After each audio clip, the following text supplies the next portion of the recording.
Well, seriously, that's where we are. Yes. Yeah, I thought that was a very accurate assessment of what's going on with Aaron Rodgers right now. If he skips training camp, which I don't anticipate he's going to do, because why? If you're going to play this year, why would you skip training camp? Well, the Packers have to fine him if he misses. Yes, it's not up to them. So he would lose $2 million, a little over $2 million, if he skips training camp. But I don't know what the value to the team is of him not being there. Like, if he's going to play this year, you might as well try and win. You have to be there. I think he's going to be at training camp, but I'll be honest with you. I follow Twitter enough to see what the people are saying, and I think that's valuable for us. Like, what are the people saying? And people are saying, this Aaron Rodgers story, it's a lot about nothing. He's the MVP of the league. He has, according to the Peter Kings and the Adam Schefter, is not happy. He resents the Packers, and apparently they resent him. It's not nothing here. Now, I think he's going to return like you, but in a week, what if he doesn't? You can't tell me this is not a story. It's a gigantic story. When we have been talking, listen, we are not, Colin and I are not the ones making this up.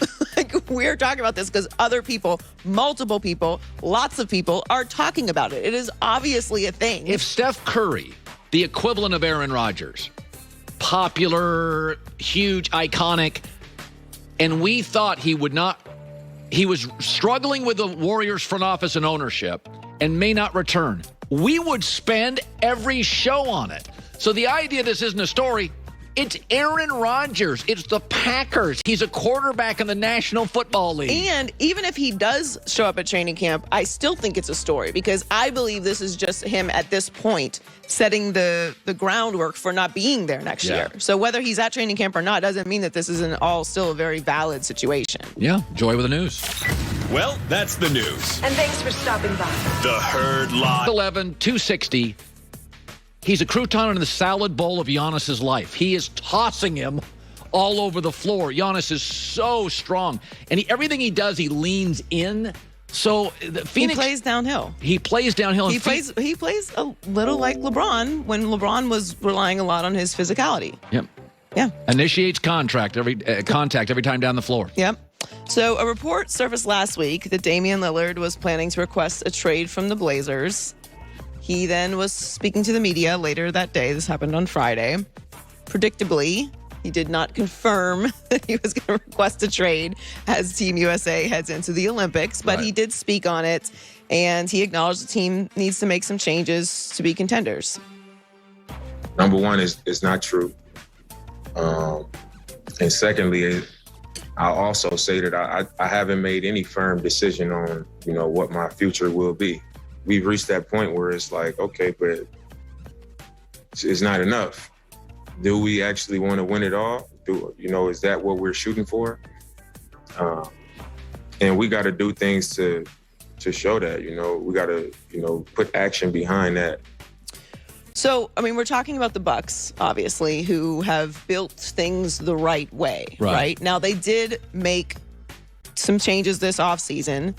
Two guys that have contributed mightily throughout the playoffs, which are PJ Tucker and Drew Holiday, and who are stars in their own right. They're not Giannis or KD or Dame, but they are what I thought has been the difference maker truly for this team. So, the Bucks build it the right way, similar to how Portland has built it. But what is the thing that's going to take you over the edge? What are the changes that you need to make to get yourself into the NBA Finals and win a championship? And putting the right pieces around Dame are important. I don't necessarily know they need a third star. Well, to me, their bigs are good enough, and Dame's great. For the last 3 years, they've had a player named C.J. McCollum, who is a 23-point-a-game guy.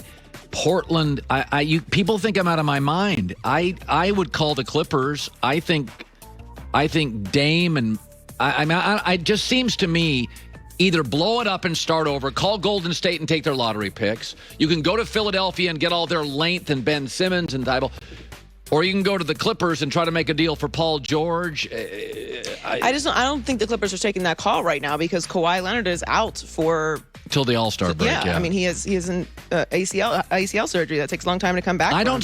Portland to me is in quicksand. What can they do if they keep Dame? What can they do to become a championship team? I don't see the path. I don't see the players. I don't either. And Dame is very aware of what his future needs to be if he wants to cement himself on the next level, like as with a championship. Obviously, he has everything else he needs. He has the respect. He has the numbers. Yeah. He has the money.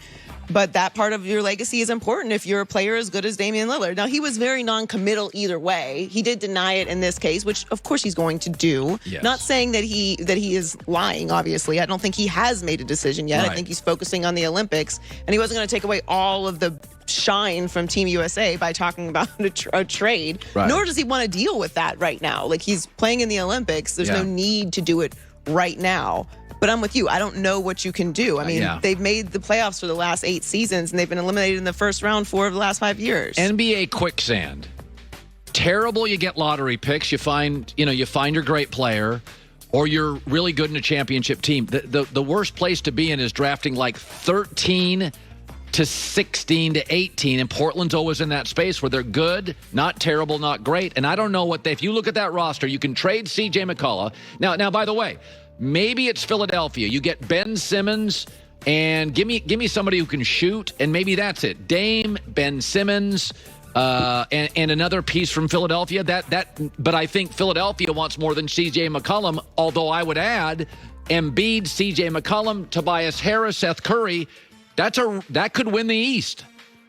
I mean, but can you win a championship? I'm not sure. That's what Dame is trying to do. So Kevin Durant doesn't shy away from criticism on social media. On Friday, he joined a chat on Twitter Spaces, and the conversation turned to his time with the Warriors.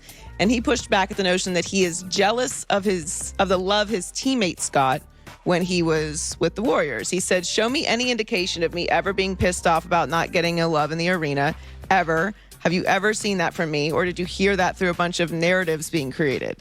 Like, I hate my teammates or I'm jealous. I saw my jersey all around that arena. Everywhere I went in the Bay Area, people showed me love. I never talked about that. So where did that come from?" He also pointed to Ethan Strauss's book as one of the reasons that the narrative exists, and he is frustrated that fans believe Strauss over him.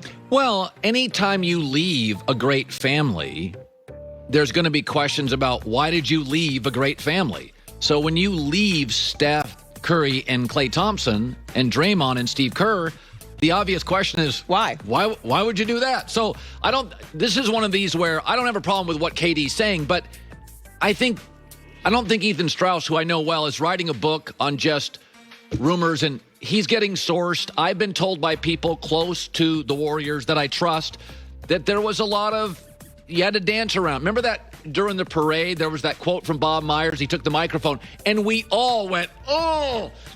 It was an unfortunate quote. It was that, yeah. But by the way, it wouldn't be if you were just, if you did that and joked about DeAndre Ayton in Phoenix, everybody knows he's going to be there forever. Yeah, but KD is not DeAndre Ayton. And that's no disrespect to DeAndre Ayton, but KD is on another level. That's right. You have to treat guys like that, who, by the way, came to your team and helped you win 2 championships.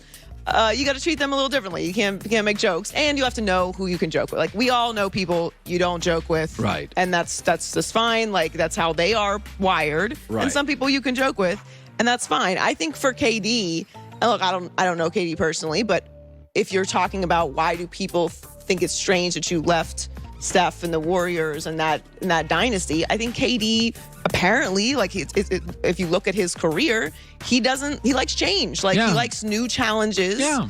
And Brooklyn is a new challenge. You can't say that he went there to get away from the super team narrative, because now they have Harden and Kyrie. Right. So it's like it's a new super team. So I think he just likes new challenges. I don't think he had a problem with them getting love. They won those championships because he was there. Like, the foundation was there, obviously, but he put them over the edge to win those championships. So we're 1 week away from finding out if Aaron Rodgers is going to show up at training camp.